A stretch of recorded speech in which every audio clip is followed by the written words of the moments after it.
Welcome to Blood, Sweat and Talanoa, and we've got Vilai Kelemete with him. Now, Vilai holds a very special piece of the podcast now. He's our first returning guest, so Malo Lava and I feel my welcome, Vilai. Welcome. Thank you, guys. Good to be back again. No, great to have you back. We're going to make a plaque and present it to you next time. So good to have you back. Also, now, in preparation for this, we were talking about a few things, and you sort of noted a book that you're reading at the moment from Robert Kiyosaki, who's an American sort of author and businessman, and has co-authored a couple of books with Donald Trump in 2006, 2011. And it was called The Business of the 21st Century. Now, it's about entrepreneurship and a number of things, and I know that will sort of come into our conversation. But yeah, what was of interest in the book about that sort of caught your eye? Look, obviously, as you know, Shane, I'm always looking for opportunities to develop and grow. And obviously, I was recommended this book by some good friends of mine that obviously own and run their own successful businesses. So. Look, what interests me in the book is an opportunity to obviously look to see how we can earn, I suppose, passive or residual income for the club, but it became bigger than that. And then I thought, obviously I tested on myself first before obviously running it through a club situation. So look, what interests me from that book, I think I just finished reading it when I caught up with you guys. We had FaceTime the other day and was really pumped about what I learned from the book and wanted to pass it on. And you two were the first guys I obviously talked to after finishing the book and couldn't wait to just share that knowledge, because at the end of the day, the book is about obviously network marketing and it's about sharing that knowledge, basically, really in a positive and uplifting environment. So very, very I suppose real. The book is real. It gives you an insight on how history is obviously got through being employed and everything else like that. So I don't want to give out too much about the book. Obviously I'll get you boys to read and pick up your own. Yeah, just like to say, I asked you for the audio book, but I know Tiale was actually thumbing through it. So, bro, what was your impression? Oh yeah, no, I mean, I only just got through the introduction stage, because as Vilai knows, I went to school, but didn't go as far. But anyway, hey, what attracted me to the book too was like chapter 3. The title there says, "Where do you live?" Okay, and then it's got the 4 key points, as they call it in here, the quadrant points, which is E for employee, S for self-employed, and obviously I'm self-employed and have my own small business, and B for as a business owner, and I as an investor. But I won't go through much of the examples and so on. But it is interesting. Like here it says, how do you make the money you make? And like Vilai said, it'll come down to having the structures and processes and all that in place, and having the right people around. So very interesting book. I will read further, but yeah, it was just a lot of reading for me. But hey, I'll get into it because I can see it will help me. Thank you, Vilai. You're welcome.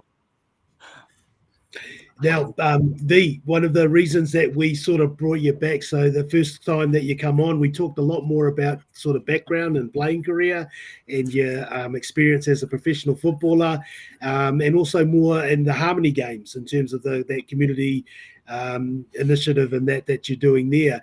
But from this conversations, also there was a lot more to sort of we were keen for you to talk about in terms of your role with the Willagee Bears. And so, wanted the opportunity to sort of do a bit more of a deep dive down that path with you. Look, I'll tell you how obviously I got involved with Willagee Bears. It was through obviously my wife and I run rugby leagues more WA here in Perth, and obviously we needed somewhere to train. And obviously the secretary of Willagee Bears at the time was a lady Aloha Iwina, who is now obviously my treasurer at the club. But obviously a fellow Samoan she is, and she obviously reached out to the club. The club then obviously gave us their fields so we could train on for Harmony Nines. And so we had somewhere to train, and not just the Samoan community, but the Tokelauans used it, obviously the Cook Islanders. You had the Bush Rangers, which is Australia, and obviously we have our good friends, the Great Britain Lions, that trained there as well. So, yeah, that's how we became connected. And like us, like us Islanders, if you, what's that saying? You scratch my back, I'll scratch your back, sort of thing, look after each other. So I gave up, offered my services, so of anything to do with their club. So they gave me, asked me to be the coach of the women's or under 14 girls at the time. Fast forward 2022, I coached the senior men's team in the reserve grade comp. We didn't have a first grade team at the time. And obviously, fast forward 2 more years, 2024, obviously became president of Willagee Bears. And how I became president was through, went to a 30th, met up with Andrew Bannister, who obviously his family is very, obviously, has a big history in the club Willagee Bears, so he was there. We had a few drinks and he said, look, in talking, did you ask me if I would become president of Willagee Bears Rugby League Club? Had to think about it, and I thought, life's too busy at the moment, but had a few more drinks and hoping that he'll forget about it. So I gave him a call the following Wednesday and sort of, followed it up as you do. I remembered, and I was hoping he didn't. So I rang him and said, look, do you remember what we were talking about the other night? He said, yes, he did. And obviously, look, if I thought about it till then and said, yep, I'll take up the role on one condition that, Andrew, you become vice president. And he agreed. So, which, look, my plan was to obviously educate, train. Andrew's got very knowledgeable man. He's a school teacher. Really knows his rugby league as well. So I needed someone who has, I suppose, the business background to continue what obviously I was trying to do, and will do at the club. So yeah, that's how I became the boy from Pororoa became president of a rugby league club in WA. And the first first Samoan president in WA? I believe so. I think definitely first Samoan. But I believe there were, we've had other Culture Pacific Islander people be in charge of clubs here. So yeah, well, that's how they drag you in over drinks, see, and you fell for it. Oh, look, I mean, I like. For me, it's about giving back. Giving back to the game. That's given me so much. So. Now, the other thing, Vilai, so in New Zealand, we see people in president's role at rugby league clubs is very ceremonial. Usually you've got a chair, president. There's tell me what's the president's role in one in Australia in terms of rugby league, but also more particularly in terms of Western Australia. It's a little bit more than a ceremonial position, isn't it? You know what? It's like every other club, even back home, all the presidents that I knew growing up did all the work,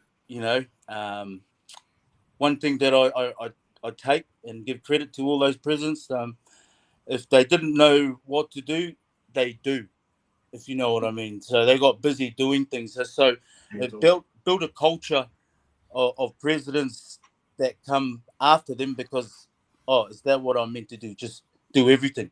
Where obviously, look, as you all know, guys, I'm trying to run this club like a business. So at the end of the day, I need people to be in positions of accountability, like that. So that's where I looked at to try and build the club. But to answer your question, Shane, the first thing a club will need is financial stability, to be financially viable for the future.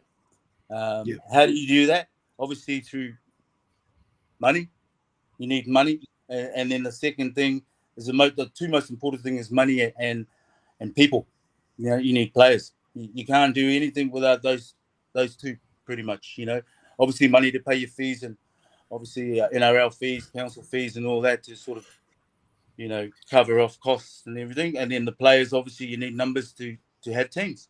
So I have seen you've posted probably just towards the end of the year. You sign on some new players, obviously, for your premier team, yeah. Correct. Yeah. So with doing so, you obviously had your backing as your support from not only the club but your sponsors to get these fellas on board or to get these new players on board. So was it you that was scouting these guys, or did you have people out there say, "Hey, we need to look Oh, at look, this guy"? at the end of last season, I had a meeting with the head coaches last season, the reserve grade coaches. So look, I put a proposal to them. And I said, look, I keep saying to my wife, I do not want to be a president of a reserve grade club.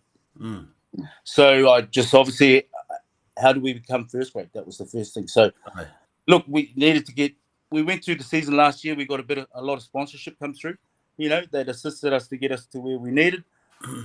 We paid all our bills at the end of the year and had a surplus. And with that surplus, I've gone to the committee and said, look, I want to start buying players, or attracting players. Obviously, look, I don't like to say contracts. They're more of an agreement between two people, sort of thing. So, long story short, we started to recruit a young good centre in our reserve grade squad from last year, Eli Going, obviously related to the Going too. Okay, yes. Good mention. So he had a what do you call it? A brother-in-law, really keen to come over, and so obviously he gave us his name. We had a look at some of his footage and that, and look, we decided to. When I watched his video, guys, you know how you see someone and you think, man, this guy could take us forward. A pure leader, lead by example. Key roles, eh? A key role, someone who I envision that could be one day play coach for the club, and obviously take the club to further glory. So that was the plan. So the idea was to meet, and it's so funny because we haven't stopped as a club since our presentations last year in September I think it was the 23rd. We had our presentations. That very next day on Sunday, the coaches and myself, we met up with Kainoa Gudgeon, who's the guy that we signed, and so we looked at building a team around some players. So and I must stress, guys, I didn't want to go and take players from other rugby league clubs. What's the point? You deplete their strength and you deplete their club, and the whole idea was not about pinching from Peter to satisfy Paul. So we looked outside. We looked at other obviously sports to see if we could pick up some talent. And what they do good here, and I hate to say it, but they record all the games, the local rugby games here. You might have Cottesloe playing Joondalup in the local comp. So they record it and put it on stand. So, right, what do? Go on stand. Watch it. Go watch it. And then suddenly I'm watching guys who are playing league style in union. Do you know what I mean? And then you can identify and pick it up straight away. So we picked up another prop.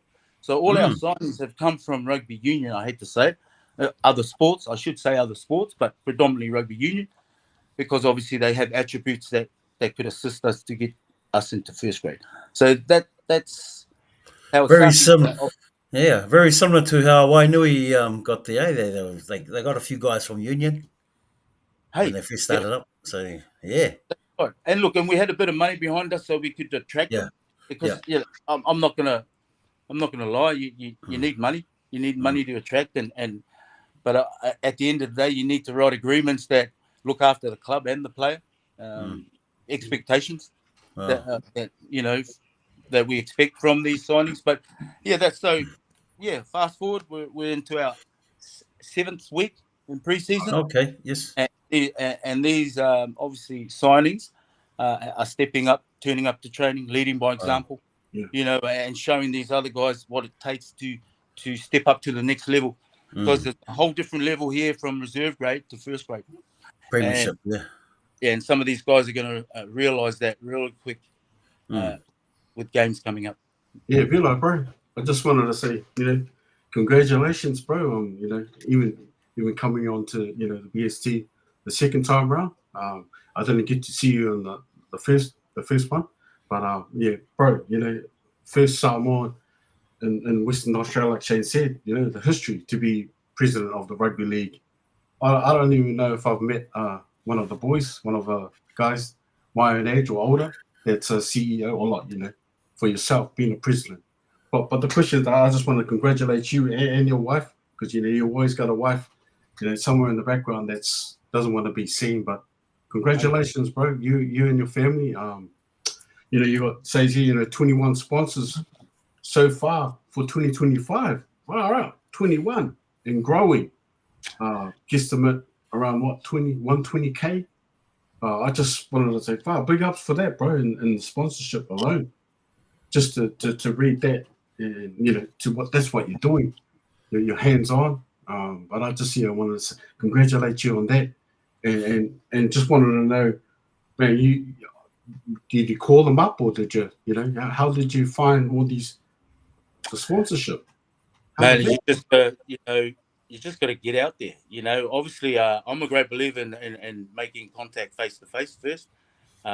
Obviously, I used to use that in sales strategies that I used in the past. Obviously, you make that connection, the personal connection. So they see someone, a face to obviously the proposal, and then you just get information first. So that first meeting's really just to get contact details, you know, and then obviously just give them a little overview of what the sponsorship's about. Obviously, go away, we communicate then via emails, phone calls, whatever, and then obviously we work out a time to meet, to obviously go and sign the, you know, a contract, or if they agree with it. Some of them are too busy and they just ring me up, Vilai, I've signed it, send me the account, So again, but it's also utilizing my experience from my working industry, my working life, obviously to try and you know, get money for the club, because obviously that's one of the, well, I envision that's one of my roles as a president, is obviously to make the club viable for years to come. Yeah.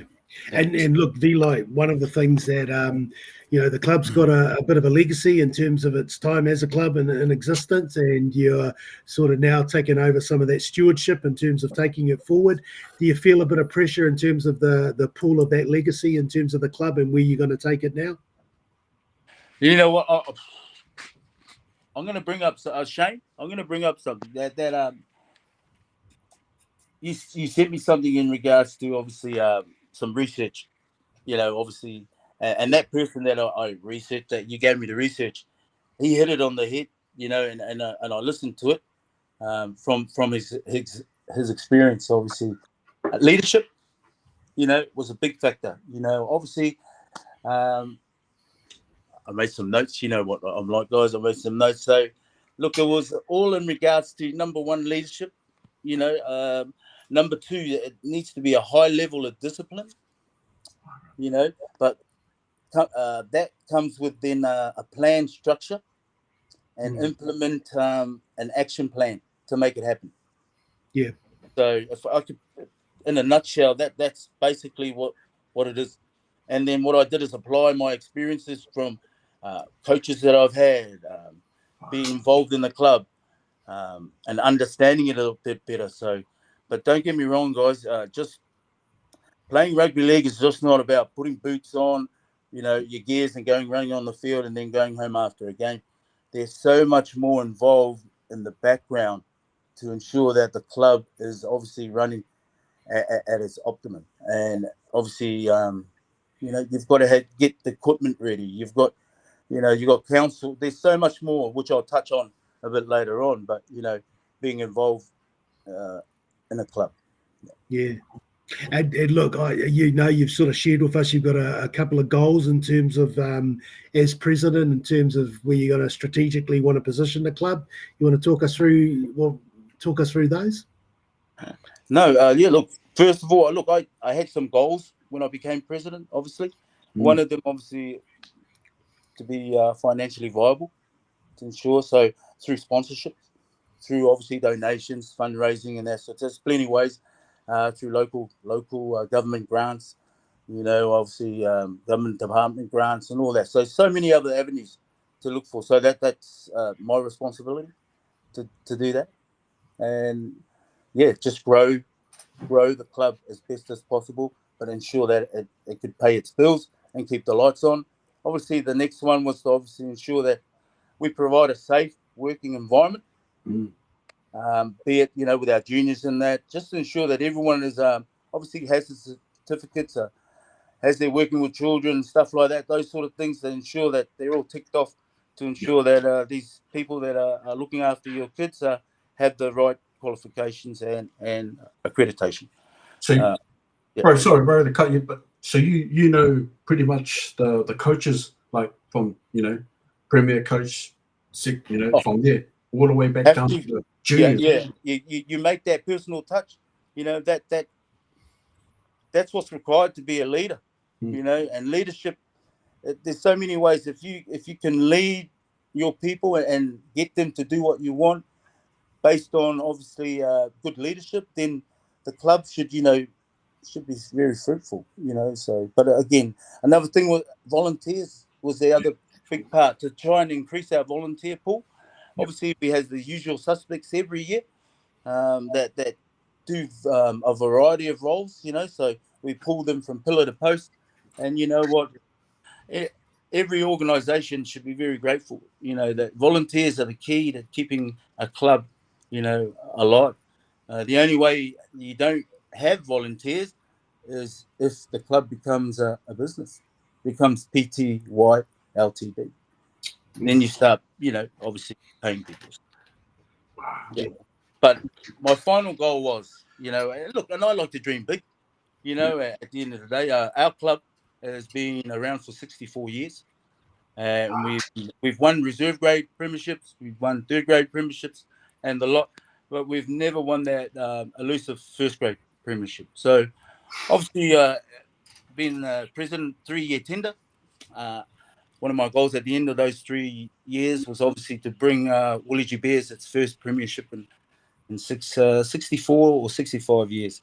Because if we don't do it this year, we're going to do it next year. So confidence is the key as well. Look, you're building a great infrastructure from what you're sort of talking about and that as well. And look, you've got a football eye, obviously, but you also bring a different other skill set from sort of work that you did in the transport sector and that. Tell us how some of that sort of is helping with sort of starting to build an element of infrastructure around the club in terms of the sustainability. Huge, as you know. Like I said, building like a business. So your business, you have your CEO, then your finance department, so forth. You have different departments. So that was the way to try and implement. So I started putting those structures in place.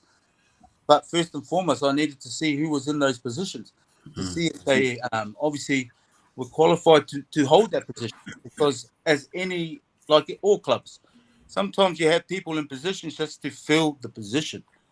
Which is great because obviously they're passionate and want to be involved. So what I had to do was either upskill the people that were in those positions, or first and foremost, or if they didn't want to, then you find someone else to replace them. So that came from the business plan that every business has, obviously those different departments. So once I started obviously breaking it down to different, obviously, roles and responsibilities, it was easier then to just focus on the areas that I had to focus on. Was obviously my role, sponsorship, finance, getting money in for the club, help recruitment, obviously speak to our local government, obviously the city of Melville, communicate with them in regards to obviously rates, costings, all those sort of things, fundraising opportunities through, schemes and stuff like that, and obviously, get those connections happening.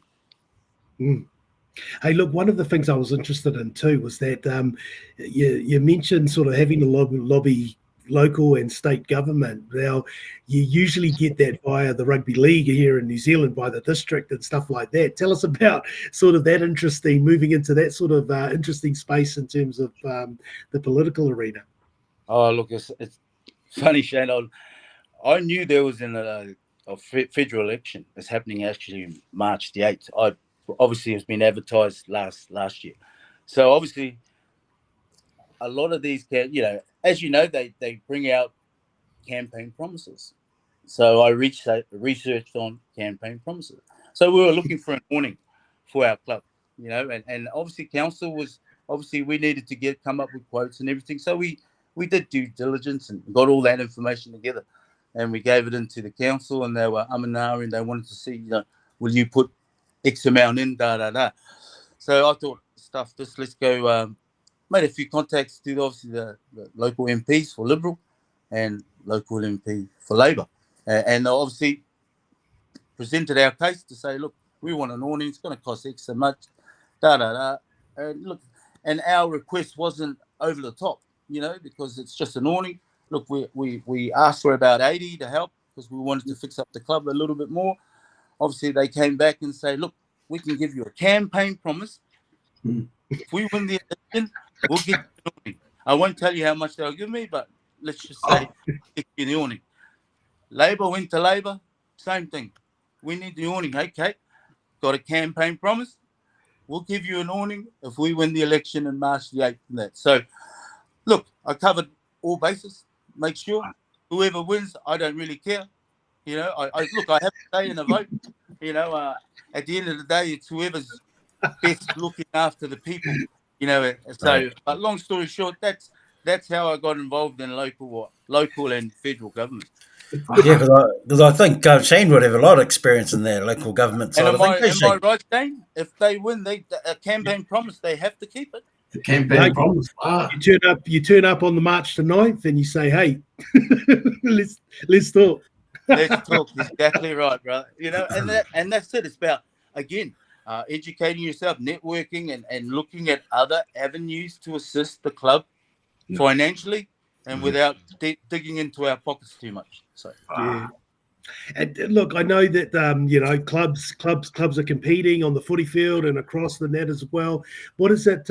Where are some common points where the clubs sort of collaborate and work together?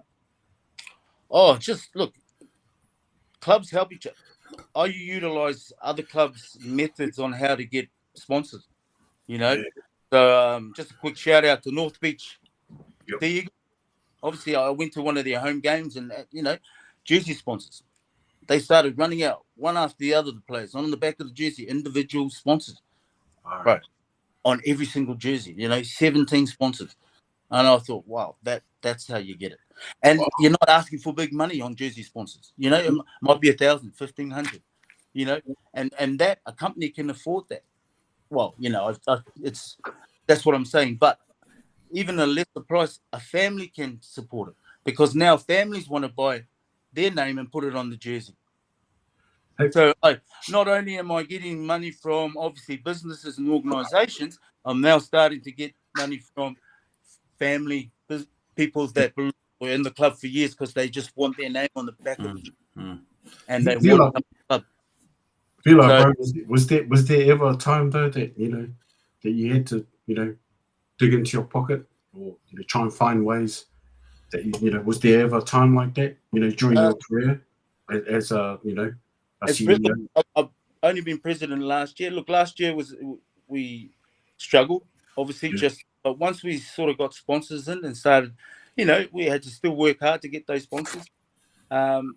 You do because obviously you have a belief. And I knew that obviously, look, we put some money in, but we got our money back. Once the club started growing that, I knew I could get it back.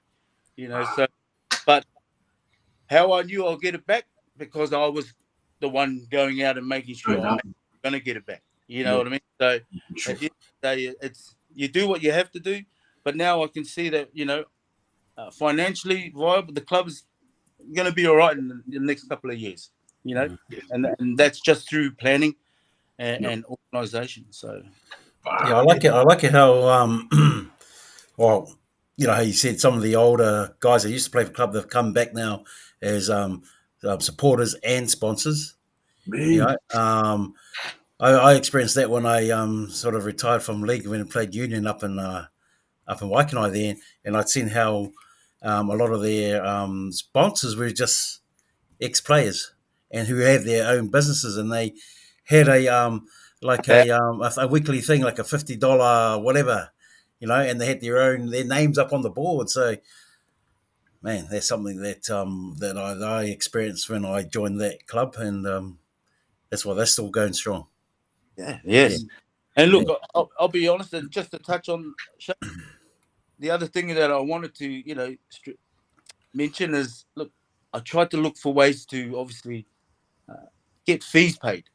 So looking at others. So long story short, I sent an application, did everything, took me about 3 weeks, and tried to get Afterpay put into the club system. Which is what I'm saying. It's a system here that that you can break the payment of anything down, break it down to 4 and pay it in 2-week periods, fortnightly periods, blah blah blah. So long story short, we got denied because obviously Afterpay came back to me and they couldn't take the risk because it was too high of a risk for them to take on the club situation to pay fees. And look, I'm not going to lie. They literally were saying to me that our demographic are not very good payers.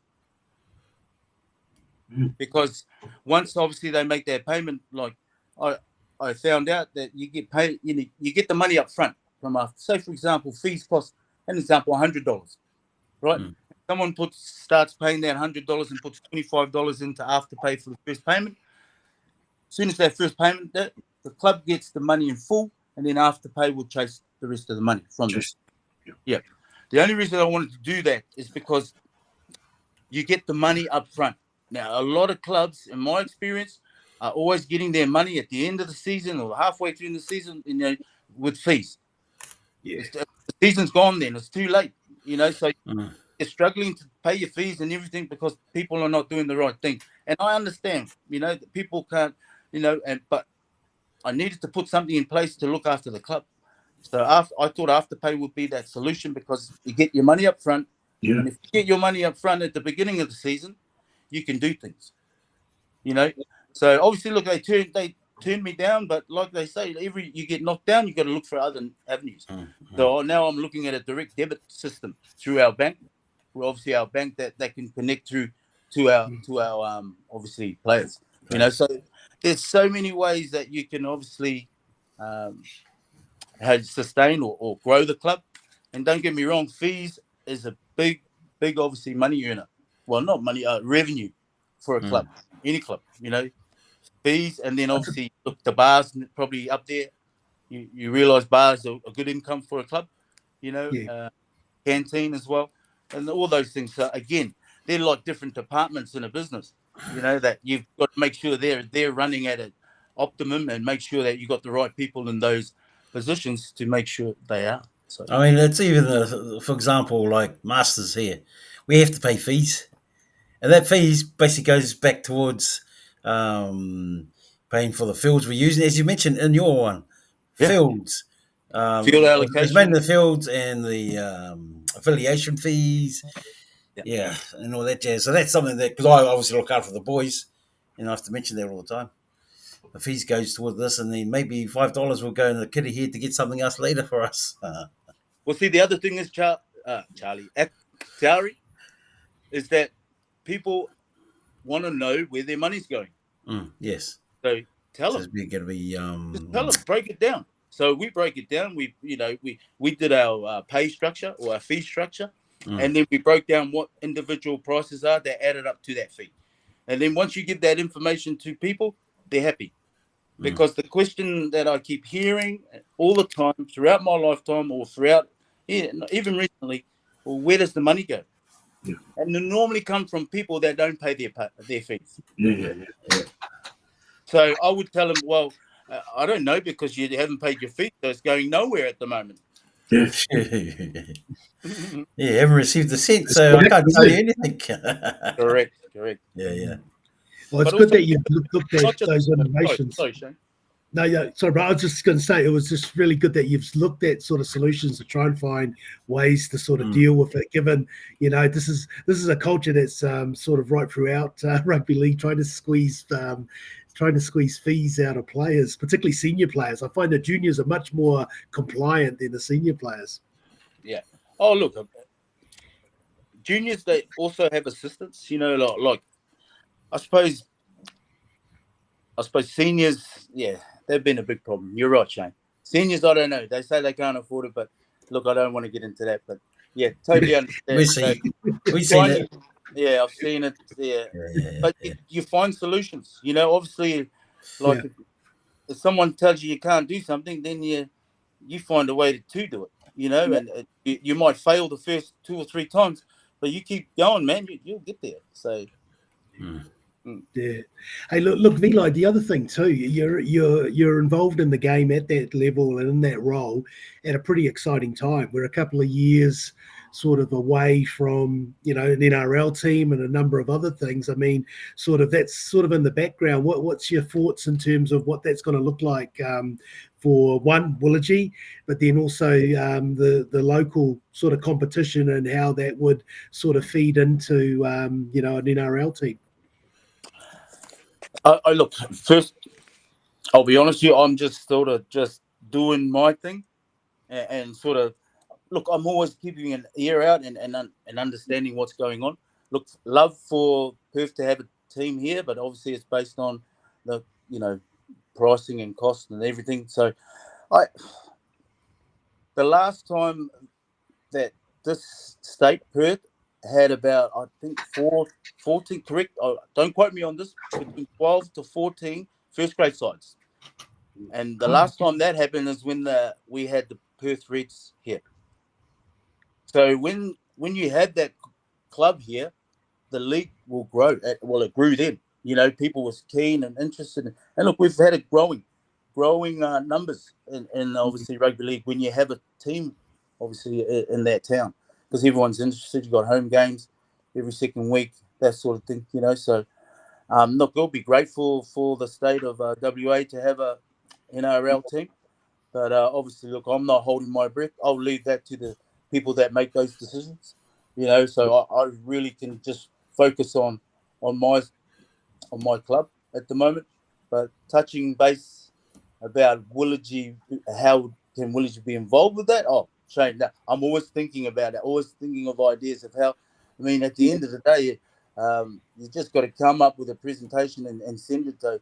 I actually last year I sent North Sydney Bears a presentation to see if they would entertain the fact to send over some, on the cusp players that on the cusp of making their first grade side, come over and do a player swap, so give me some good players so I can play first grade. And then we can then in turn, they might need a prop or a winger. And hey, I've got a prop and a winger, go over, so those sort of things. But that was put on a hold. Well, obviously, I was there communicating with Greg Florimo, who's the operations manager for North Sydney Bears. So, so we put that on a hold because of obviously what's happening with North Sydney Bears. So, and that's when my focus was obviously I refocused back on the club itself. But don't get me wrong, it's in the back of my mind that how can we be obviously look, it would be brilliant if Willagee Bears could be a feeder club, obviously to whatever club that comes to Perth. But obviously, there's criteria and requirements that to become a feeder club, So obviously, to ensure that sustainability is one thing.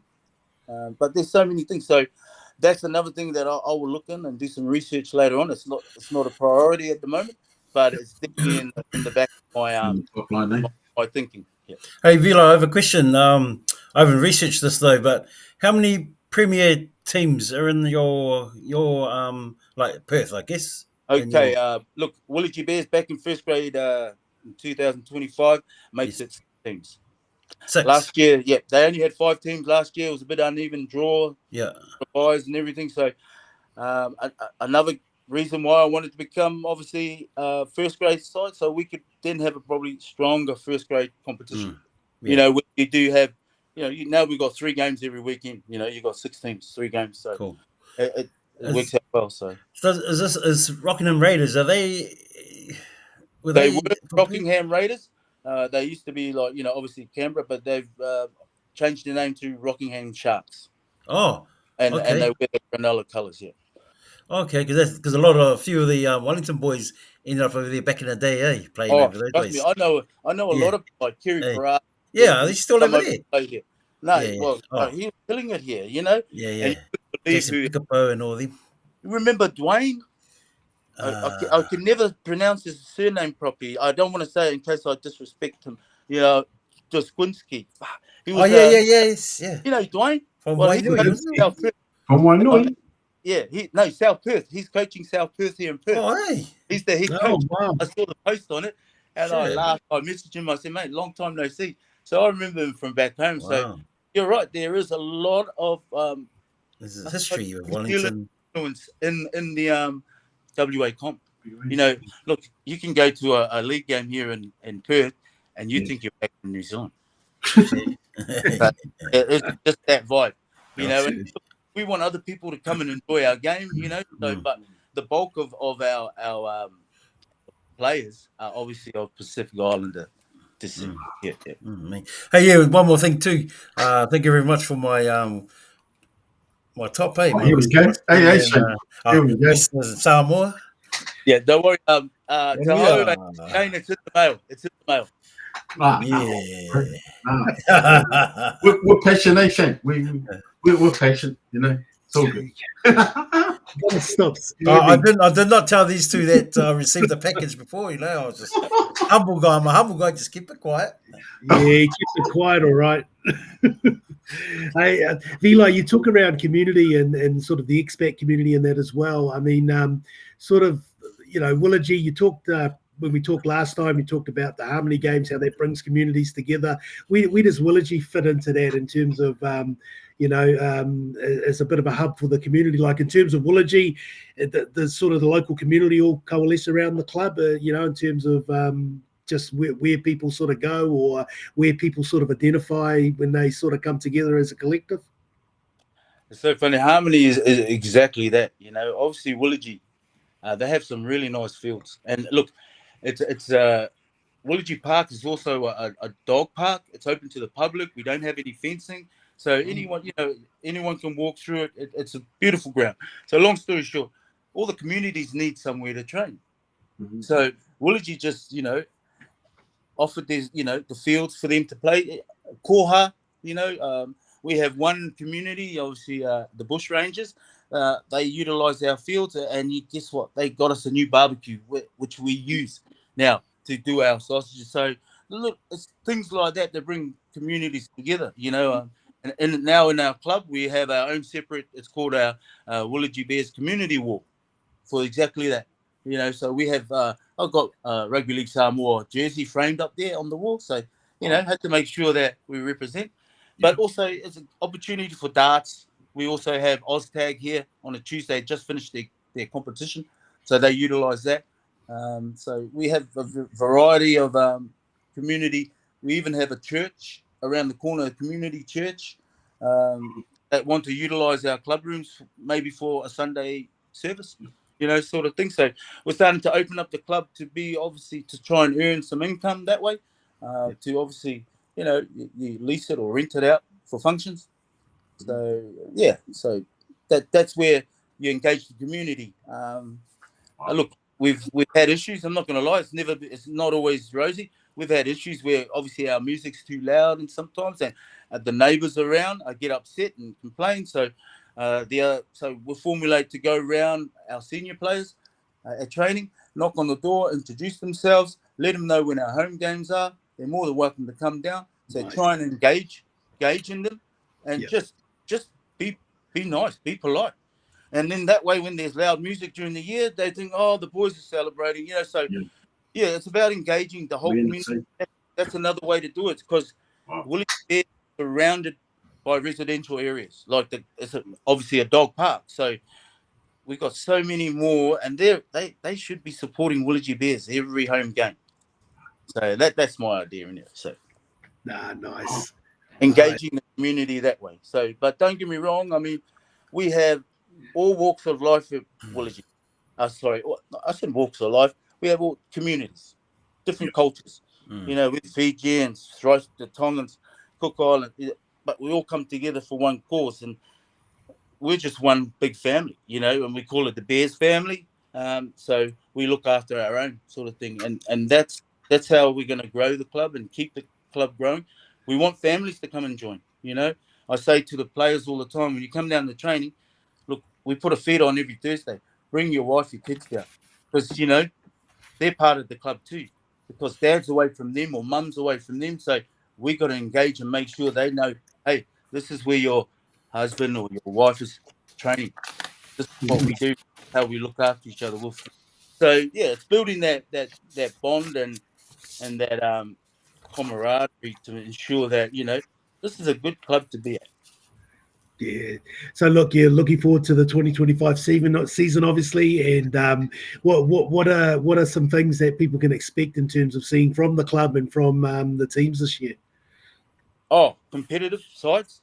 You know, it's funny. I've put things in place to ensure that we are competitive. You know, our coaches, they need training too. So I put them onto a course. It costs the club a couple of grand. It runs for about the season. So that's a fine course. So not only are we training our players at the preseason, we're upskilling and training our coaches to provide the skill sets to ensure that they get on the field to the players. So, you know, so we've got a level 2 sports trainer, Paul Hudson. Now, I've got him on board because I wanted someone medically who has the knowledge medically to obviously look after player on and off the field. You know, so I wanted to bring that in and have that structure to make sure I brought a strength and conditioning coach. So again, mirroring it like every other NRL club that I used to play for, and what was involved, who was there. Obviously, we got a chiropractor as well. I'm getting a physio and a doctor locally, just around the block, that we can work out a deal that, hey, we'll send our players over there if they're sick. Or, you know, the chiropractor actually comes down to our trainings with his little table and cracks a few backs, just free of charge. What am I getting on the table? Yeah, it's putting these things in place and making sure you've got a checklist to tick it off, that you can provide the skill sets, provide the training, provide the knowledge to be a successful club. But also, then they'll see it on the results on the field, because you're getting that back from the players. Sponsors come in and then provide, you know, training gears and what we need, training equipment, all that sort of stuff. You know, so things just don't happen. We've got a really good small committee that basically look after my back. And obviously my wife is one of them, and then obviously the treasurer. But I brought on an accountant, so the club can have financial reports every quarterly, just like a business. So then we break it down, and then the members know what's going on, both financially and then operationally. You know, so that's in a nutshell, run it like a business, and it was successful. Vilai, bro, can I ask you though, you know, with the Harmony Lines concept that you have you got one this year as well? Every year, it's been happening since 2018. You know, so the women's, you got women's lines. Yeah. Is it under 14s or is it just to open up? No, I think it goes from under 16 boys and girls.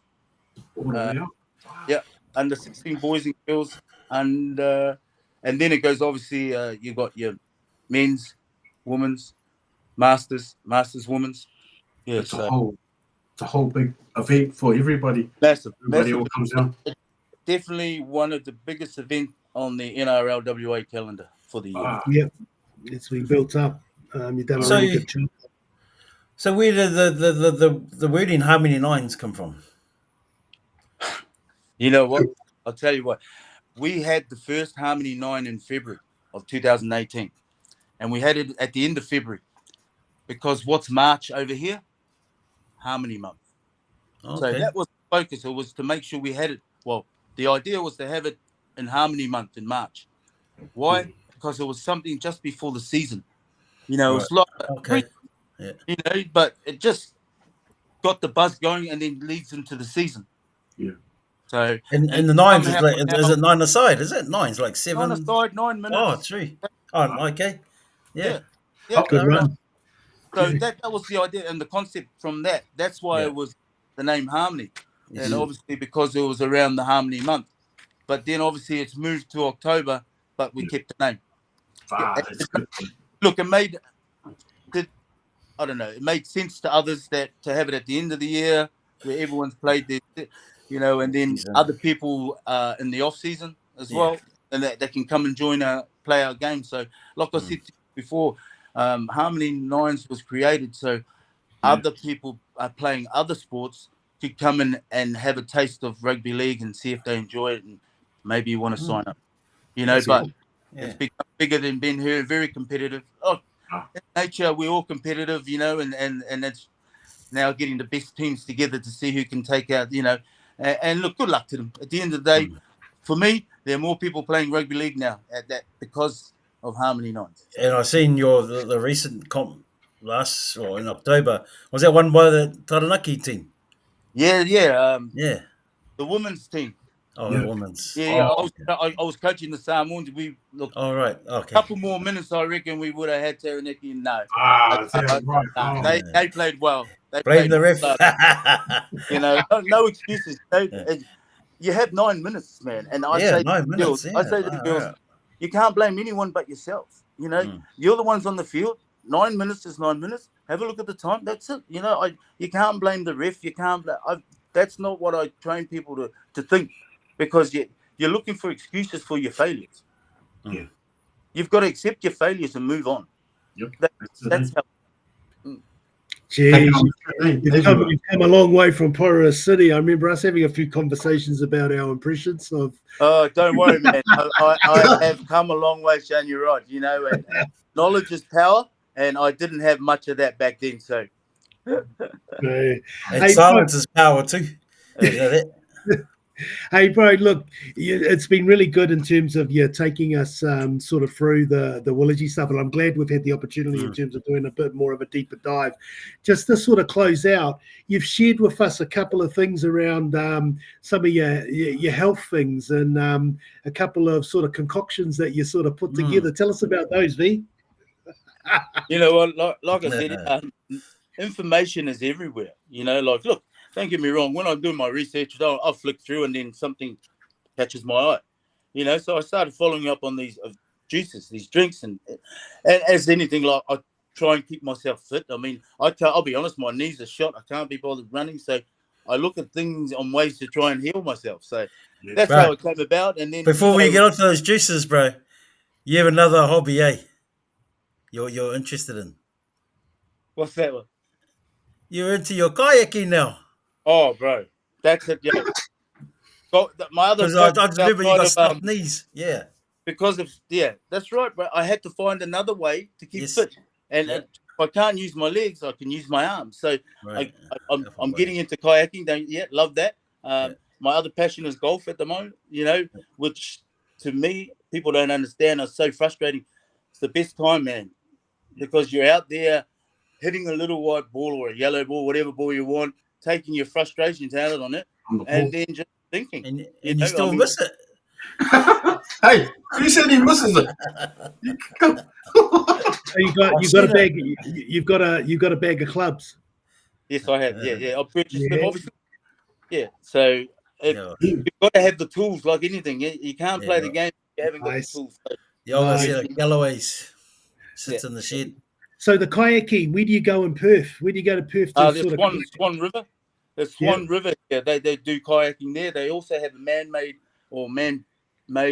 lakes just down the road from here, Champion Lake, that you can do it as well. So look, so there's the areas that we might see you in the Olympics.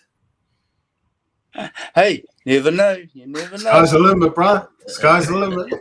Remember, age is just a number. That's it, bro. That's it. Well, anyway, can we please go back onto our subject of juice? Yeah. To answer you, asked. I started doing some research and looking at it, and I'll be honest, I started trialing them out because, as people look at things and then that's all they do. So that caught my interest. I thought, okay, so out I went and tried it, and it's actually it feels good, man. You're putting your turmerics and all that together. So so it was just a different option. But do me a favor. Tell us the one you make up. Tell us the one that you make up. Okay. There's one there. You need a half a pineapple, a medium cucumber, one lemon, obviously peeled and diced up, and just a little clove of ginger. Just ginger. Put it all in the blender with 750 mils of water. So put them all in the blender or a juicer or a juice, and then blend it or juice it. And then obviously in the blender you just sift out all the pulp and everything out, and then obviously refrigerate. Drink the juice. Drink about 250 mils, throughout the day. If you're feeling hungry, have that before a meal, and then you probably won't have the meal. Me. Yeah. I must admit, I started it too when you told us about What's the results? But, bruh, results, man. Yeah. I've lost some kgs. Oh, you do look a bit slim. I've lost some kgs, brother. Do the other profile. Do the profile. But I ended up getting a juicer, bro. That's even better. Now, guys, I mean, I hope that our discussion today has obviously answered a lot of questions. And look, again, guys, I obviously need to wrap it up. I've got another thing, but I just want to say thank you guys for the opportunity again to tell my story. It's not very often that people know what I'm doing, because I don't want to let. Well, action speaks louder than words. So people know what I'm doing through action. But so actually for them now to know what actually goes on behind the scenes, and that is good. And these guys have given me that opportunity, and I appreciate it, especially the boys from my hometown. Nah, no worries, V. And so, look, really appreciate you coming on. And again, congratulations on the wonderful work you're doing. Really good to have you talk about that and the leadership that you're providing. And also want to acknowledge Sanga, because I know you two operate as a duo and work together. So also knowing, her in the background, that you're both sort of doing some great work there in the community. So whawhata tele lava, and really, really impressive. And I know we'll catch up again soon. So really appreciate it. Again, thank you guys, and have a great year with your podcast, because man, I'll be obviously waiting to see who's next in line and to listen. Vilai. And you know what? Any other last shout outs to whoever you want to shout out to, any sponsors? Oh, look. I'll just give one word of advice to everyone or anyone that's listening. Just be nice. Oh, wonderful way to end out. So we'll catch everyone later. Vilai Kelemete. Thank you, Vilai. See you later. Thank you. Okay, bye.